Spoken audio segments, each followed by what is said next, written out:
Recording this? Yes, we are. I will start again. Hello, welcome. Good afternoon, good morning, wherever you're dialing in from around the globe. My name is Steve Wright. I work for an organization, or I volunteer for an organization called Picasso. Picasso is a not-for-profit organization. I'm just going to spend a couple of minutes introducing you to Picasso and what we do, as it's free membership and we need more people to get involved. And then I'm here to talk to you all about ISO 27001 and information security management. And that's a subject that's been dear to my heart. So just to introduce myself, I've been in this industry for over 30 years. I started many years ago in a data center where I first got introduced to, well, it wasn't even called it back then, but the concepts of information security. I was asked by my then data center manager if I would be kind enough to look at any kind of information security requirements. Bear in mind, this data center hosted over 80 different clients, mainly in Unix. We had a very interesting job with me, first of all, doing the analysis and then starting to build controls. And back those days, Unix administrators had godlike access, so they could do pretty much what they wanted. So that was my first foray into this whole world of information security and access control. And then from there, I then carried on doing that for a number of years for a different couple of organizations. So that was Capita, which is an outsourcing organization, and then Siemens, the German manufacturer. And then I moved into a role at PwC, where I was responsible for information security and developing our offerings and conducting audits across FTSE 100 clients that PwC were responsible for auditing. So that gave me an introduction to the whole concept of actually certification and auditing against ISO 27001. I'd already done my lead auditor course. So I got asked by the board to implement ISO 27001 at PwC. So I did that across the I can't remember how many staff there were, but there was, over 10,000 staff. It was back then a £2.5 billion company. So it was a great honor and a privilege to implement that and work across all the different units and businesses and functions of PwC. And it was about that time that I started to get an interest in privacy. And then I moved from there to Deloitte. And from Deloitte, I got my first job as Chief Privacy Officer for Unilever, which took me out to Hindustan, Unilever, and took me to all parts of the world, which was fantastic as a Chief Privacy Officer. It was a brand new role for them and me. And then from there, I went to John Lewis, which is a sort of £10 billion retailer here in the UK. Huge online presence as well as shops and grocery through Waitrose, where I led both the InfoSec and the privacy teams. And then from there, I went freelance. My first gig was at the Bank of England, and then I've had various other gigs along the way until I've ended up here at the Financial Services Compensation Scheme in London. So quite a varied career across different industry sectors, but what's been great about at the heart of all of that has been data risk, data security, and data privacy. So I'm very much now at the sort of end of my seasons where I can speak with some authority, and certainly I've got the experience to know the good, the bad, and the ugly in terms of what good looks like in terms of ISO 27001 or any information security framework. I've worked across COBIT, ITIL. I've worked with the NIST framework. More recently, I've worked with the UK's ICO's framework as well for GDPR, UK Data Protection Act compliance. And here it's kind of, again, a sort of rinse and repeat, really, of what I've seen and done in previous places. So that's my introduction. I'm delighted to be invited here. I think we've got about 50 minutes. I would open the floor to questions in, I think you got a chance to put it into the meeting chat, but if you want to put your hand up, I can come to you and ask you a specific question as I go through. Now, what I didn't do is I didn't do any slides. I'm so sorry, I didn't realize, but I did promise I would talk to you about what Picasso is. So I will, well, I will try to share my screen with you as I am at the moment, and hopefully this will work. Let's see. Okay, so I'm hoping you can see that. And this is Picasso. So I'm just going to spend a couple of minutes what we do, who we are and what we're all about. So Picasso, as you can see, stands for Privacy, InfoSec, Culture, Compliance, Awareness, Strategy and Operations. It is a community-based organization. It's about 3 years old. And what we're trying to do is bring together the different domains that I've worked across. So privacy, InfoSec, law, risk, compliance.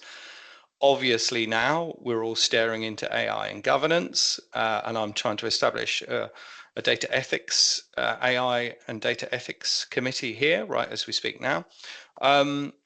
But we also do lots of good things, and it's been very successful, and we're really pleased, and it's made up of all voluntary. So what makes us different from other organizations? We believe that we are human first. For us, it's putting people at the heart of whatever we do.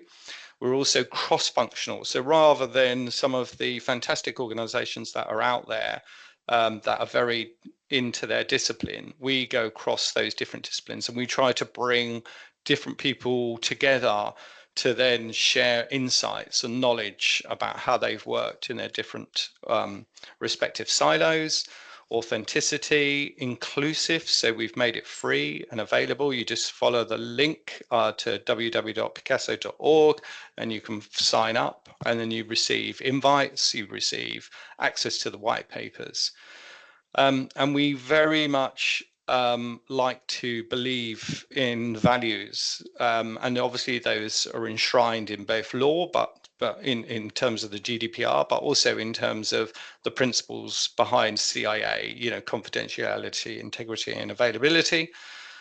And so far, we've delivered over 50 events, over 8,000 of us. We have worked with all sorts of wonderful organizations, and we're growing in both Canada, Germany, Africa, and the US. And we're just looking for places that want to take this on and run a chapter or a hub, as we're calling them, in those different respective countries. So if you are thinking about getting involved, please do.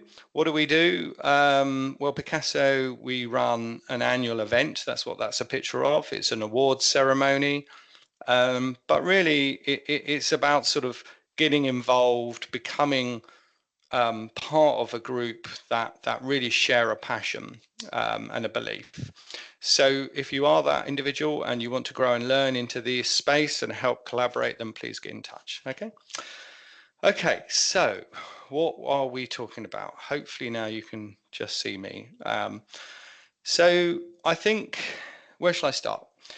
So in the early days, when we were first looking at information security management, I think it's fair to say that we were very much I think in those days, it was very much, we weren't necessarily thinking, you know, about the threat vectors that we now see, you know, because the interconnectivity was still growing. You know, this was the early days, the early noughties, where email was a pleasure. Well, it still is. I mean, it's a convenience and it's an inconvenience, but now we're slaves to it. But it was relatively new still, you know, but certainly in the late 90s when I was working in the data center, most of the ways of working was following standard operating procedures and looking at kind of risks very much on a physical level, I would say. But back in those early days, we started off with this concept about um, defense in depth, and it had obviously born out of the military. And the concept was, if you imagine a castle, and inside the castle you kept your crown jewels, which in this case was data or customer data, client data. And then you would put walls around that, and then you would put maybe bigger set of walls, so inner and outer walls, and then obviously a moat. And that was the concept of a castle with your crown jewels in the middle. So that defense in depth were different layers, and in those layers, you had, if you think about the stack, from TCP/IP all the way up to the sort of data layer.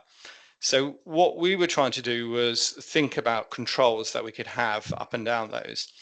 The problem was that there was no global standard by which we could sort of measure ourselves against, and we couldn't evaluate third parties, suppliers against that. So what started to form was this working group, a bit similar to Picasso, really, led by a chap called Ted Humphreys. And in those early days, they got together and they formulated a committee and started coming up with this list of kind of rules that you could test. That then became a British standard. And in those early days, obviously that was very UK focused, and it was suffering from credibility. So they then started to collaborate with the International Standards Organization. And after about 5 or 6 years, they produced the first global standard called ISO 27001 and ISO 27002. As you know, the guidance was 2, and the 1 was what you could actually gain certification against, or you could be tested against that.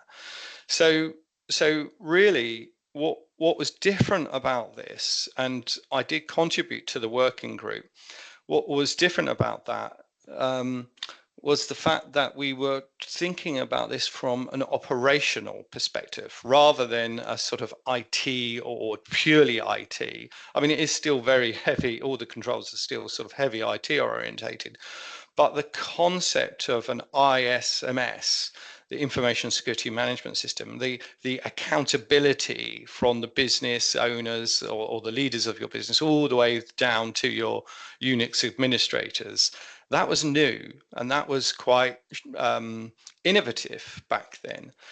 And the other key point about that was that it was risk based. So one of the first things that I learned to do as a young postgrad, was a risk assessment. Up until that point, I just kind of thought that was, well, I hadn't really met it before, but this concept of using Excel to list the risks and then kind of evaluate them on the case of probability or likelihood and impact, and then putting in subsequent controls, that was completely new to me as a young man in my early 20s. So along came the British standards and then ISO 27001, and so for the first time we could actually work to that framework. So that was incredibly important, incredibly helpful. um Slowly but surely it began to lift the standard, and it was then recognized by regulators and began the journey of being trusted internationally. And now that was a big thing, because we didn't have any other way. Lo and behold, we had concepts like safe harbor and other. There was an American Institute of Accountants, AACA, I think it was called, which produced something, around kind of how do you audit security. but nowhere had there been an international standard which people could then get independent auditors to come and assess you against. So that was incredibly important and a major breakthrough.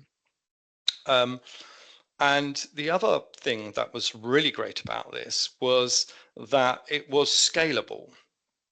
So it didn't matter what size organization. It could be literally an SME of 10 people who could go through the same process, introduce these controls, conduct a risk assessment, introduce the controls, start to think about their operationalization of their ISMS, and they would then be set up and then tested against that same standard. So it didn't matter if you were Hewlett Packard or PwC, you got tested exactly the same way. So that really gave a level playing field to organizations.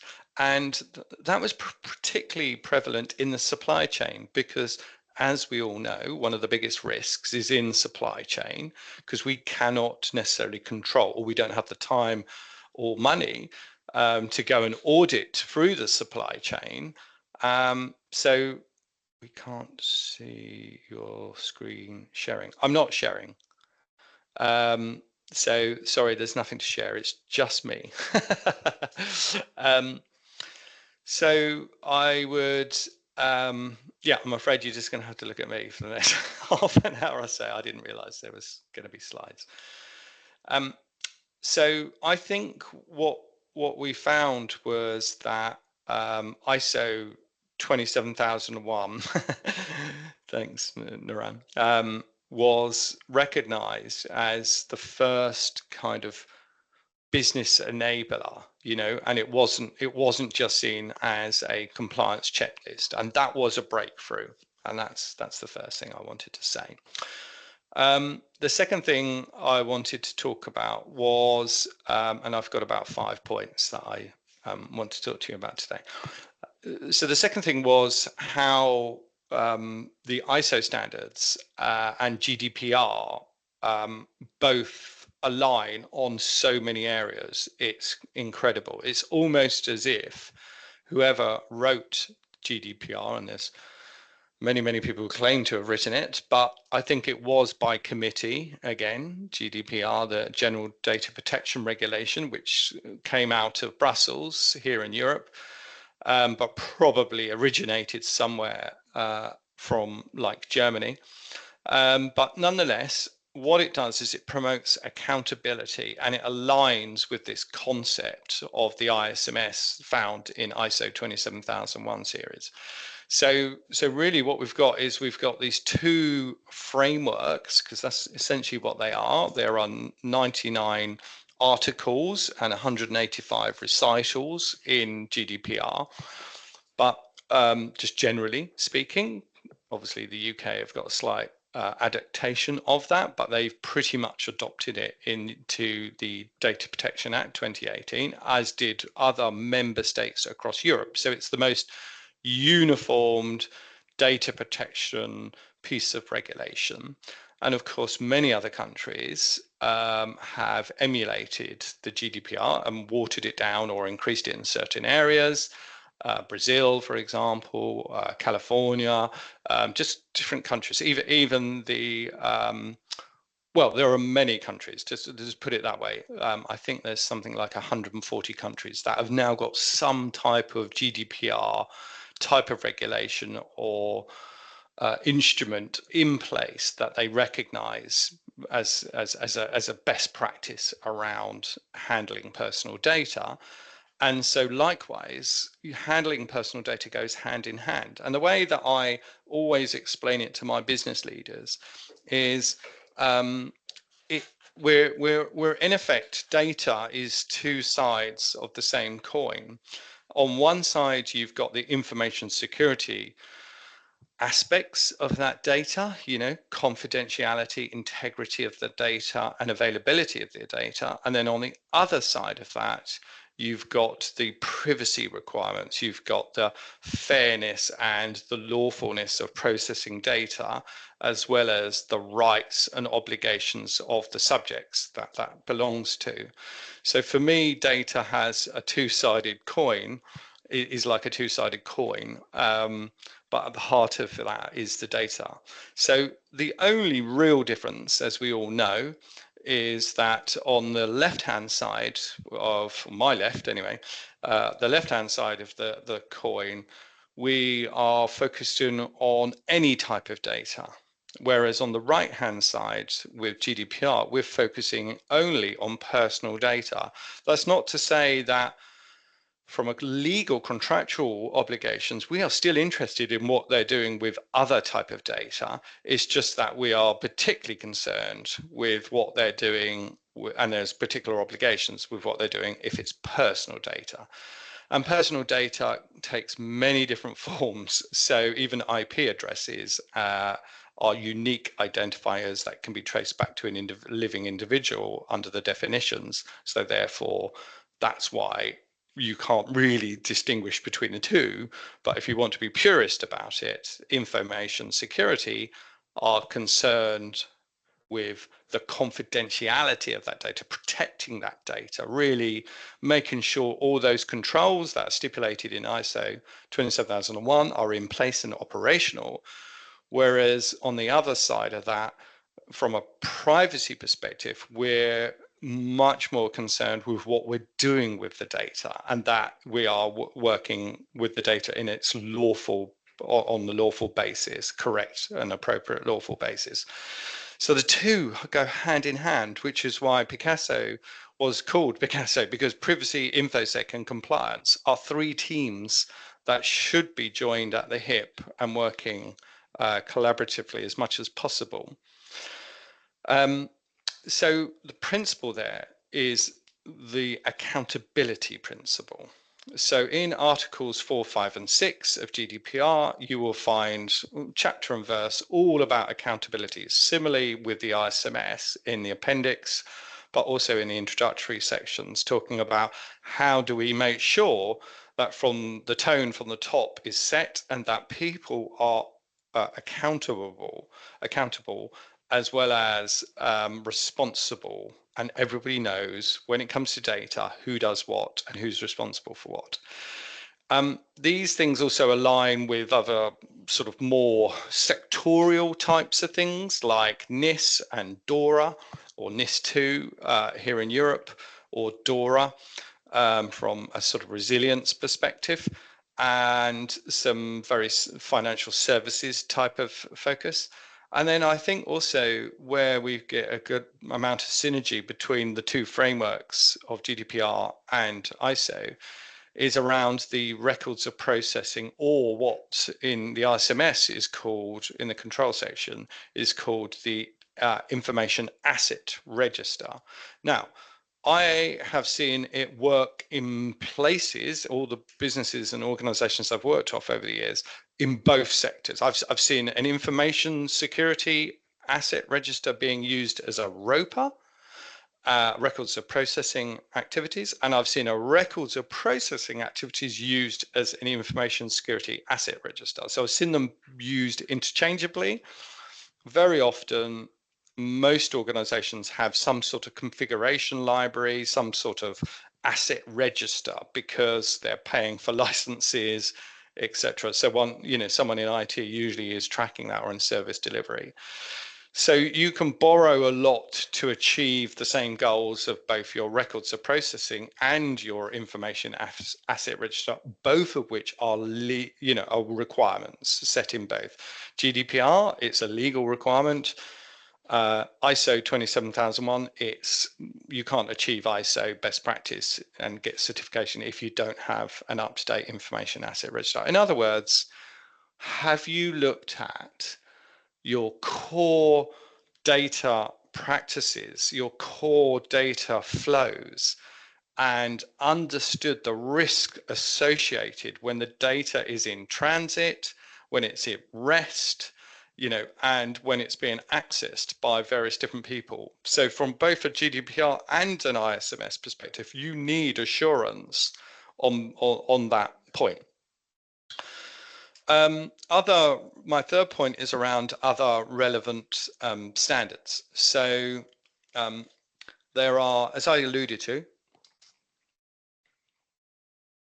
the ISO series has grown tremendously. 27705 was one to do with risk management, for example, which I used, and 15,000 that was before. The new one of ISO 27701, which is the privacy standard, 27, no, sorry, ISO 2, I'm going to get this right, 27018, 17 and 18, which is the cloud security standard. And then, as I alluded to earlier, you've got things like COBIT, NIST framework, which come out of the States, ITIL, which all provide the frameworks by which you can measure technology service delivery. But then what's happened over the last 20 years is that has grown and grown. So you've now got different standards that help you achieve in different areas of different domains, such as architecture, infrastructure, all these different services, AI now with the AI EU Act, etc. So what I would say at the heart of that is my recommendation is that you choose a standard that's appropriate to your organization and to your jurisdiction. That's really important because, okay, so you can align with these international standards, and I think they're very good, but don't forget there are usually sort of repatriation laws or certain rules and regulations that don't allow certain data of certain classification to be taken offshore, for example. So going into the cloud could only happen if that instance is appropriately segregated and is in your country. And that's particularly prevalent if you're, say, in military or if you're in government sector. So you've got to choose the standard that you're going to hang your hat on, and it's really important to try and get alignment with those standards. So the ISO 27701, the privacy one, and the ISO 27001, which is what we're talking about today, those two standards are a good place to start, but don't forget others are out there and are equally good. I think one of the other things that I found with these standards early on was a thing called benchmarking. So this allows you to compare apples with apples, as we say here in UK, and pears with pears. So what we mean by that is it's very difficult to ascertain when you first start in an organization how mature they are against a particular standard. So all these standards now have a way of benchmarking, and you can go and employ a third party to help you with this, or you can benchmark yourself and use something like the CMMI index that's the Carnegie Mellon maturity index, to 0 to 5 to measure yourself against that. But obviously you need to do that in a peer group setting so that you can do a like for like comparison. I've certainly done that many times in the organizations. I did it here when I first arrived, just benchmarked where we were across those different domains, usually 10 or 12 domains, and you can measure yourself and find data about from other organizations that might want to participate in that. So the key to this is also, as I mentioned, making sure that whatever regulatory rules and stipulations that are out there, that you listen to those, you work within their requirements settings. Otherwise, you could go off on a tangent and be quite wrong. The before I come on to the fourth point, the other thing I would say about what I've learned over the last 30 years is what we're conducting here at the moment is data mapping. Now, this is really good because I think mapping data flows, understanding where that data is from your information asset register, where where you are in terms of that status from a benchmarking perspective, is really, really helpful to follow the data. And in this scenario, you start to learn, and here's a great example. Here's one I made earlier. You start to learn about sort of the flows starting to go through, and which teams they get handed off, or which teams have access to that data. And that data mapping, that data flow diagrams are incredibly helpful for either the information security manager or the data protection officer manager to be able to understand some of those risks and what frameworks they're going to put in place. So that's really worthwhile exercise. The challenge with that is well, really the business, because you're taking time out to map those flows, and you have to interview people, and that does take a bit of time. But certainly, I would say using those standards, using those frameworks as your kind of reference point is a really good place to be able to go off and benchmark and set your questions out about where the data flows, and capture that information. So the other point that the fourth point that I wanted to mention was around culture. So this is really particularly relevant, especially when you consider Picasso, is the middle word in letter in Picasso is culture. So privacy, infosec, compliance, culture, awareness, strategy, and operations. There's a reason it's the seventh letter in the middle, is because if you do not change the culture of your organization, then you will struggle to actually make real change and lasting change, in particular in your organization. So I would say that human first is what you should be trying to focus on. Building that sort of buy-in from the senior leadership, and I've really focused on that over the years, and that's really helped get your exec team behind you and the framework. Put a business case forward as to why you think it would be beneficial for your organization to do this and how you're going to do it. It also helps, I think, really tease out data ownership, risk owners, security controls, and helps to people to take ownership of those risks. Having done data flows, data mapping, then you've got your information asset register or your records of processing. You know what data's flowing around the business, but also you've started to determine who is going to be accountable for what and when, especially if you suffer a cyber incident or attack, or a leak, a data leak, which might not be malicious. It might just be somebody left the door open, virtually speaking, or somebody sent an email attachment with everyone's payroll records, which does happen from time to time. So I think the key message there is the whole concept of an information security management system is that you're as only as strong as your weakest link, and your weakest link, according to every surveillance, every type of analysis that's done in this area, is people. So if you don't work on the people, you will not capture the hearts and the minds.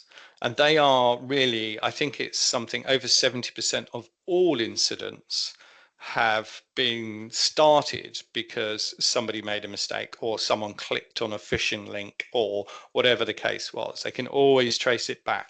In most cases, nearly 9 out of 10 cases, down to not a configuration issue, not an infrastructure issue, or an architecture issue, but actually, or design, a people issue. So if you don't get the culture right, you're really going to struggle. So just to kind of wrap up on my final point, really, what does the future look like? Well, I think as far as I'm seeing and the areas which I'm working in, I think AI, cyber resilience, and the whole ISO frameworks and GDPR, we're seeing convergence.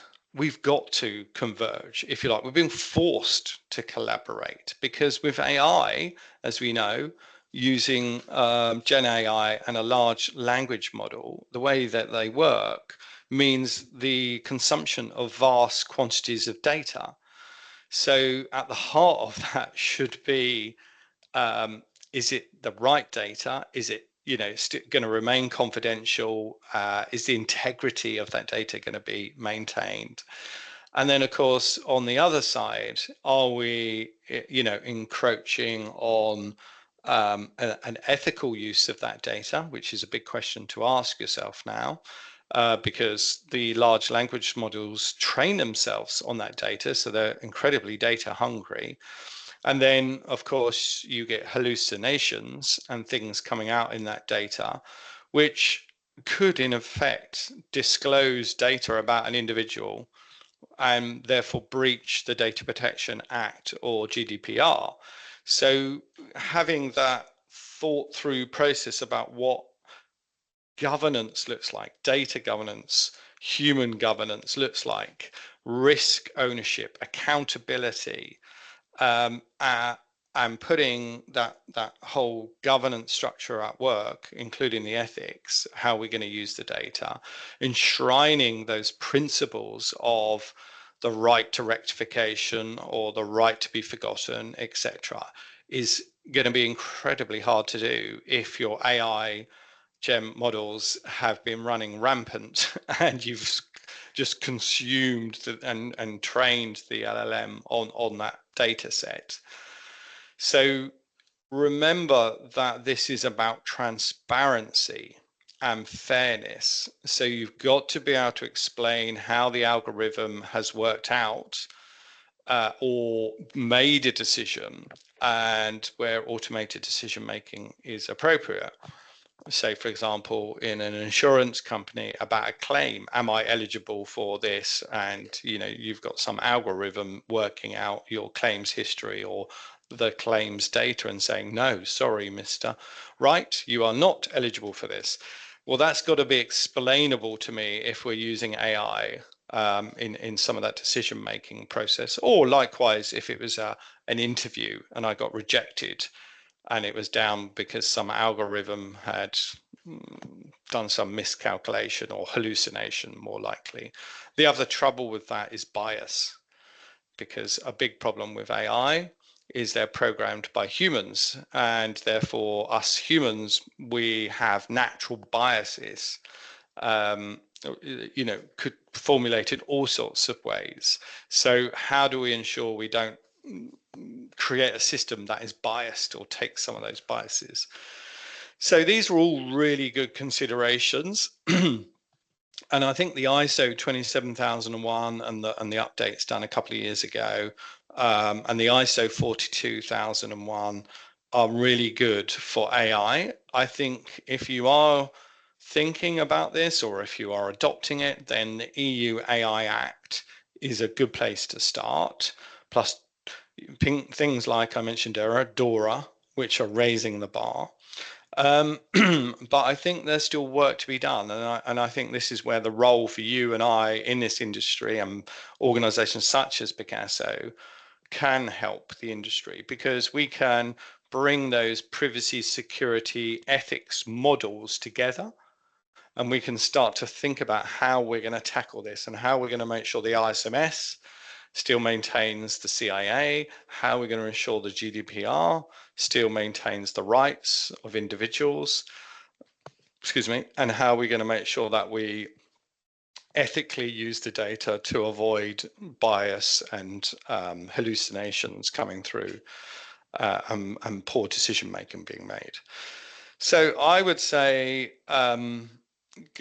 certainly my fit for purpose and certainly my tip is making sure an organization connects the dots between those different areas in terms of data, going back to the data coin analogy, I would be pushing anybody who's in this or looking at this not to think about this purely from an IT perspective. That would be my biggest tip, because um, I've seen a lot of mistakes made thinking that this is just an IT problem, and it's not. It is a cultural problem. And now with AI capability, it's now a kind of hallucinations and bias problem. So that's an ethics problem, not to mention transparency. So all of those things I think are about making the global standards of ISO 27001 and any of those standards work for you in your organization.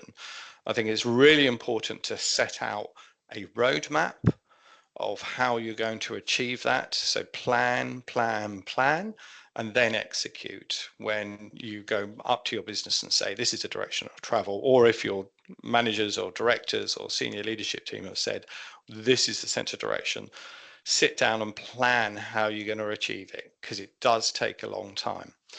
I've not seen an ISMS implemented successfully under a year and a half. I've not really seen GDPR successfully implemented under a year and a half. Of course, if two roadmaps are running at simultaneously, then a lot of crossover and a lot of good work can be shared between those two teams. And as you're planning this, and this goes into Q1 next year for me, what's going to be the compliance will that you need to demonstrate and maintain compliance going forward? So how are you going to manage this going forward? What's going to be the process for you to gain, either through self-attestation or through compliance tools? And there are a plethora of GRC tools out there. But what system and of controls and tests are you going to put in place to make sure that this is maintained and not forgotten? So all your good work is then undone, 2 years, 3 years down the line, which I've often seen. Okay, ladies and gents, that's probably enough from me. I think I've been talking pretty much non-stop for about 45 minutes, and I'd like to open the floor to any questions.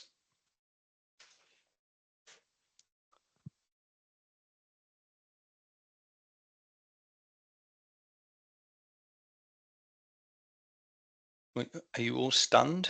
Oh, here we go. Stephanie, thank you. How can organization burn compliance requirements operation? Oh, that's a good question. So the question is, thanks, Steph. How can organizations balance compliance with operational efficiency in security practices?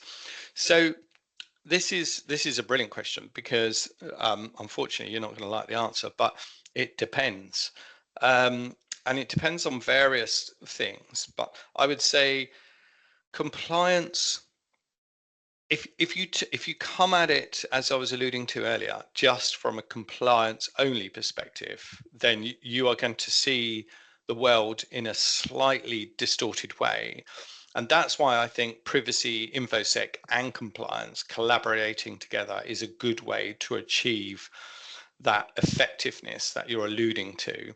There, I've seen, and certainly here, we've got silos between those different parts of the organization. I can see, and I have seen it, I won't mention their company names, but I know a couple of organizations where, for example, the head of compliance is also the data protection officer and has a data protection team.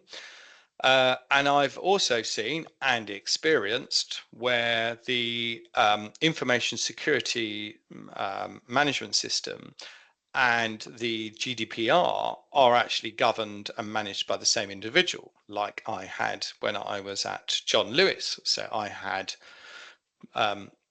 teams in both sides. So that was really helpful, because that allowed me to balance. So the operational effectiveness of that, to your question, can be achieved by looking at the efficiencies of delivering a service that then can automatically trigger a privacy concern or automatically trigger an information security risk, and then thinking about how we're going to demonstrate compliance afterwards. So that's where the efficiencies are, I would say. So next question from Amar.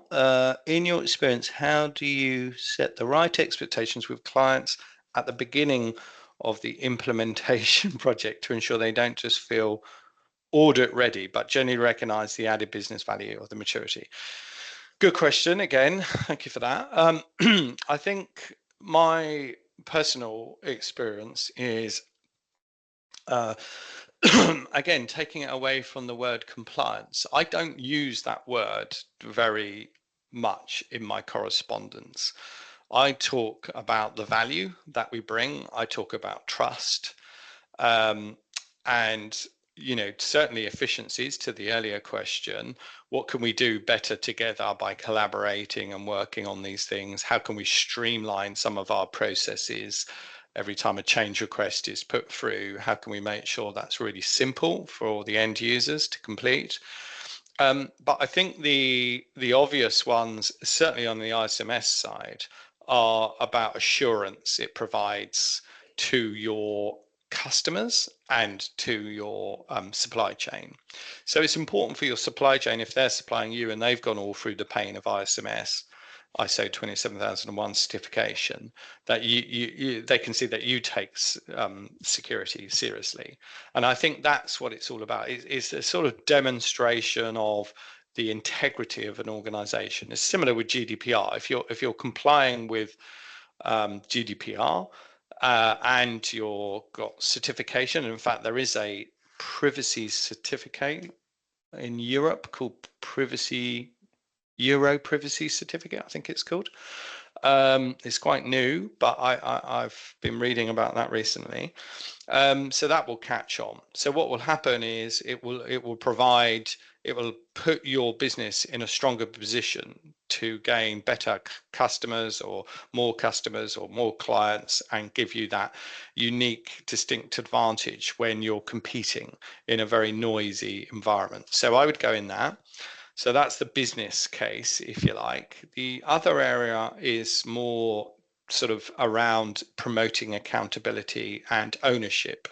So when I was at John Lewis, I said to the CFO, okay, you are responsible for all data relating to suppliers, obviously finance, etc. His name was Patrick. To our head of HR, I said to her, you are responsible for anything to do with personal data relating to employees, of which there are 85,000 of them. So it was a lot of employees, so a lot of data, a lot of systems supporting that HR function, payroll, etc. Appraisals, all that kind of good stuff, bonuses. I said to this was all on the board, by the way. I said to the guy who's now running Fortnum and Mason, he was our customer director, customer success exec.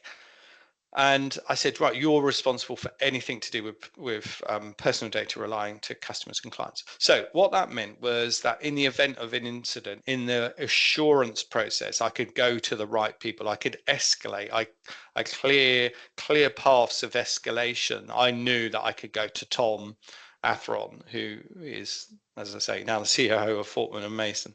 Tom, to talk to him if I got into any particular issues around what we're doing with customer data. Now, that's particularly good if, like you do and I sit in legal and have done, and you've got to renegotiate a contract. So it's really important to have that senior leadership to actually really committed to actually walk away from a contract. Now, that's never happened, but it's important that they show that they're willing to do that and commit and get behind you.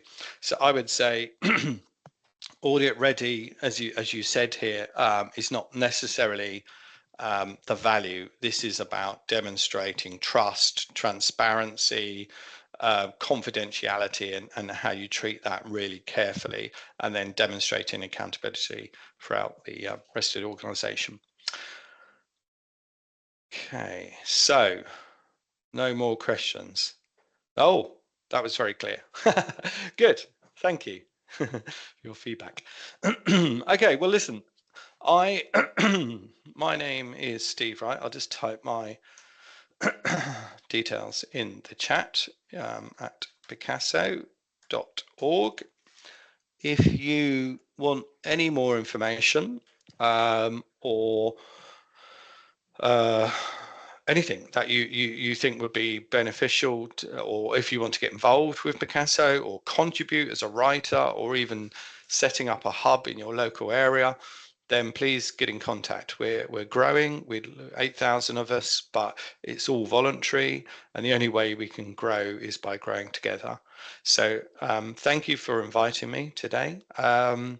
And if there's nothing else, I will sign off and yeah, feel free to get in contact. But thank you very much for joining me today.